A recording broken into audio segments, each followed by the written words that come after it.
जय श्री कृष्णा। राधे राधे दोस्तों। पंचांग के अनुसार इस साल भाद्रपद मास के कृष्ण पक्ष की अष्टमी तिथि की शुरुआत 26 अगस्त 2024 को दोपहर 3:37 से हो रही है और इसका समापन 27 अगस्त 2024 को शाम 4:14 पर होगा। हर साल भाद्रपद मास के कृष्ण पक्ष की अष्टमी तिथि को भगवान श्री कृष्ण के जन्मदिन के रूप में मनाया जाता है। द्वापर युग में भगवान श्री कृष्ण का जन्म इसी दिन मध्य रात्रि को रोहिणी नक्षत्र और वृषभ राशि में हुआ था।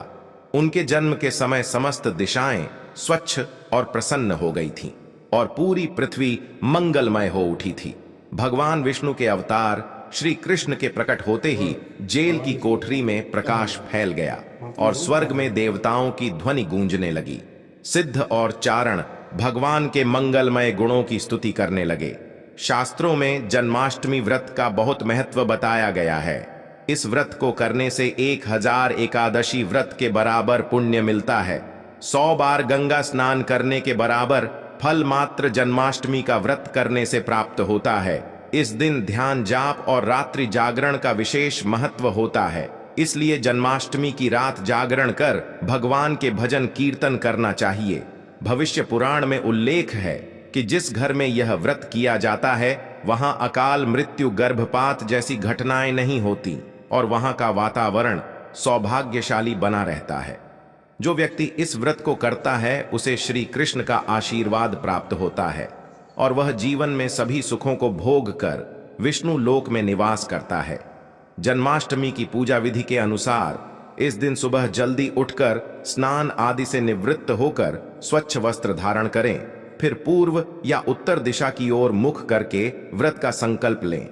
अगर नॉर्थ ईस्ट में भगवान कृष्ण को स्थापित किया जाए तो यह सुनिश्चित करता है कि धर्म युद्ध में विजय आपकी ही होगी और जीवन की सभी परेशानियां दूर हो जाएंगी। माता देवकी और भगवान श्री कृष्ण की मूर्ति या चित्र को पालने में स्थापित करें। पूजा में देवकी वासुदेव बलदेव नंद यशोदा आदि देवताओं के नाम जपें। रात्रि 12 बजे के बाद श्री कृष्ण का जन्म उत्सव मनाएं। जन्माष्टमी पर भगवान श्री कृष्ण को पीले चंदन या केसर का तिलक जरूर लगाएं। साथ ही मोर का मुकुट और बांसुरी अर्पित करें। लड्डू गोपाल का पंचामृत से अभिषेक कराकर भगवान को नए वस्त्र अर्पित करें और उन्हें झूला झुलाए माखन मिश्री और धनिये की पंजीरी का भोग लगाकर आरती करें और फिर प्रसाद वितरित करें। पंचांग के अनुसार इस साल श्री कृष्ण जन्माष्टमी 26 अगस्त 2024 को मनाई जाएगी। चलिए जन्माष्टमी पर भगवान श्री कृष्ण की जन्म कथा सुनते हैं। इस कथा को सुनने से समस्त कष्ट और बीमारियां दूर हो जाती हैं। पितृदोष, मंगल दोष, काल सर्प दोष और शनि दोष तुरंत समाप्त हो जाते हैं। आइए सुनते हैं जन्माष्टमी की कथा। पौराणिक कथाओं के अनुसार भाद्रपद मास के कृष्ण पक्ष की अष्टमी तिथि को भगवान श्री कृष्ण का जन्म माता देवकी की 8वीं संतान के रूप में हुआ था। श्री कृष्ण का जन्म मथुरा में कंस के कारागार में हुआ था। माता देवकी राजा कंस की बहन थी। कंस को सत्ता का लालच था और उसने अपने पिता राजा उग्रसेन की राजगद्दी छीनकर उन्हें जेल में डाल दिया था और खुद को मथुरा का राजा घोषित कर दिया था। राजा कंस अपनी बहन देवकी से बहुत प्रेम करता था और उसने अपनी बहन का विवाह वासुदेव से कराया था। लेकिन जब वह देवकी को विदा कर रहा था तभी एक आकाशवाणी हुई कि देवकी का 8वां पुत्र कंस की मौत का कारण बनेगा।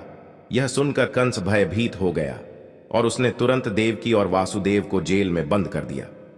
कंस ने अपनी मौत के डर से देवकी और वासुदेव की संतानों को मार डाला था।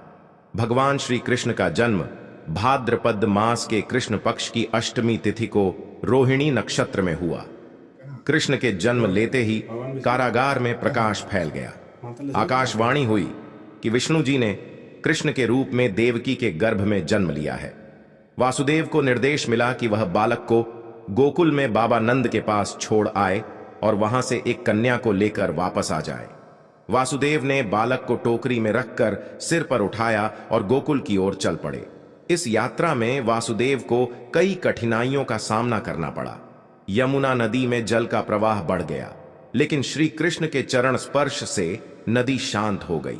वासुदेव ने कृष्ण को बाबा नंद के पास छोड़कर कन्या को लेकर वापस मथुरा लौट आए। जेल के दरवाजे अपने आप बंद हो गए और वासुदेव के हाथों में हथकड़ियां फिर से लग गईं। कन्या के रोने की आवाज से सभी पहरेदार जाग गए और कंस बंदी गृह में आया। कंस ने कन्या को देवकी की 8वीं संतान समझकर उसे मारने की कोशिश की, लेकिन कन्या आकाश में उड़ गई और फिर आकाशवाणी हुई कि कंस का काल अब इस दुनिया में आ चुका है। बाबा नंद और मां यशोदा ने श्री कृष्ण का पालन पोषण किया। कंस ने श्री कृष्ण को मारने की बहुत कोशिश की, लेकिन वह असफल रहा। अंत में श्री कृष्ण ने कंस का वध किया और राजा उग्रसेन को मथुरा का राज्य पुनः सौंप दिया। इस प्रकार जन्माष्टमी की कथा पूरी होती है। दोस्तों, जन्माष्टमी के दिन कुछ गलतियां ना करें। तुलसी को लेकर विशेष सावधानी बरतें। शास्त्रों के अनुसार भगवान श्री कृष्ण तुलसी के बिना किसी भी भोग को स्वीकार नहीं करते, इसलिए जन्माष्टमी के दिन तुलसी के पत्ते तोड़ने से बचें। पहले से तुलसी के पत्ते तोड़कर रख लें ताकि आपका पूजन संपूर्ण हो। ऐसा भोग पाप के समान होता है, जहरीला माना जाता है चावल खाना। यह बात तो सभी जानते हैं कि एकादशी के दिन चावल नहीं खाने चाहिए, लेकिन बहुत ही कम लोग जानते हैं कि जन्माष्टमी के दिन भी चावल को खाना वर्जित होता है, चाहे आप व्रत रखें या ना रखें। लेकिन जन्माष्टमी के दिन चावल खाना शुभ नहीं माना जाता।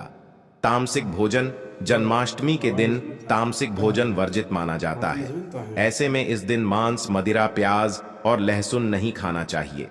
इस दिन गलती से भी लहसुन प्याज का खाना कभी मत बनाना, क्योंकि राहु केतु के कारण ही लहसुन प्याज की उत्पत्ति हुई है और भगवान विष्णु और राहु केतु के बीच में भीषण शत्रुता होती है। अनादर करना भगवान कृष्ण के लिए सभी भक्त एक समान होते हैं। ऐसे में इस दिन किसी भी व्यक्ति का अनादर करने से बचना चाहिए। एक बार भगवान कृष्ण के भक्त ने एक व्यक्ति का अपमान कर दिया था। उसी क्षण भगवान कृष्ण ने अपने भक्त को श्राप दिया था। इसीलिए किसी का भी अपमान ना करें। गाय को सताना गाय भगवान कृष्ण को बहुत ही प्रिय है, क्योंकि कृष्ण अवतार में उनका पालन पोषण एक ग्वाले के घर में हुआ था। ऐसे में जन्माष्टमी के दिन किसी भी गाय और बछड़े को भूलकर भी नहीं सताना चाहिए। भगवान कृष्ण गाय को सबसे प्रिय मानते हैं। गाय माता को सबसे ज्यादा प्यार करते हैं, इसीलिए गाय को इस दिन रोटी, फल वगैरह मिठाई अवश्य खिलाएं। जन्माष्टमी के दिन केवल सात्विक खाना खाएं। जन्माष्टमी व्रत में दूध और दही जरूरी है। व्रत के दौरान ताजे फलों के शेक, लस्सी, छाछ या दूध का मजा ले सकते हैं। नारियल पानी पी सकते हैं। जन्माष्टमी के दिन पेड़ों को काटना भी अशुभ माना जाता है। श्री कृष्ण हर चीज में बसते हैं और हर चीज उनमें बसती है, बल्कि हो सके तो इस दिन ज्यादा से ज्यादा पेड़ लगाने चाहिए। इससे घर और परिवार में सुख और शांति बनी रहती है। भगवान कृष्ण हमेशा पीपल के वृक्ष में वास करते हैं, इसलिए जन्माष्टमी पर पीपल के वृक्ष पर जल अर्पित करना अत्यंत शुभ माना जाता है, जिससे भगवान शीघ्र प्रसन्न होते हैं। जन्माष्टमी के दिन ब्रह्मचर्य का पालन अनिवार्य होता है और इस दिन पवित्र मन और तन से भगवान की पूजा करनी चाहिए। पति पत्नी को इस दिन संयम और नियम का पालन करते हुए एक दूसरे से दूर रहना चाहिए, जिससे उन्हें सुंदर और सुशील संतान की प्राप्ति हो सकती है, जिसका रूप, रंग और स्वभाव भगवान कृष्ण जैसा होता है। जो लोग इस दिन व्रत रखते हैं, उन्हें रात में 12 बजे के बाद ही व्रत खोलना चाहिए, क्योंकि इससे पहले व्रत खोलने पर पूजा का फल नहीं मिलता और व्रत अधूरा माना जाता है। जन्माष्टमी पर भगवान कृष्ण के मंत्रों का जाप करने से भगवान की कृपा से सभी प्रकार की समस्याएं दूर हो जाती हैं और घर में धन धान्य की वृद्धि होती है। हरे कृष्णा मंत्र का जाप करना विशेष रूप से शुभ माना जाता है और इसे कम से कम 21 बार अवश्य करना चाहिए। जन्माष्टमी पर जो स्त्री भगवान लड्डू गोपाल को झूला झुलाती है, उसे कभी भी बांझपन का सामना नहीं करना पड़ता और भगवान की कृपा से उसे सुंदर संतान की प्राप्ति होती है। जन्माष्टमी पर मोर पंख लाकर मंदिर में स्थापित करना भी शुभ माना जाता है। साथ ही भगवान कृष्ण की बंसी और लड्डू गोपाल के खिलौने जरूर लाने चाहिए। इस दिन गलती से भी किसी को भगवान कृष्ण को उपहार में नहीं देना चाहिए। तुलसी माता के सामने भगवान कृष्ण के 4 नाम गोपाला, गोविंदा, देवकी नंदन और दामोदर का जाप करना चाहिए और ओम नमो भगवते वासुदेवाय मंत्र का उच्चारण करना चाहिए, जिससे सभी समस्याएं दूर हो जाएंगी और घर में सुख समृद्धि की वर्षा होगी। भोग में मक्खन के साथ तुलसी दल जरूर अर्पित करें।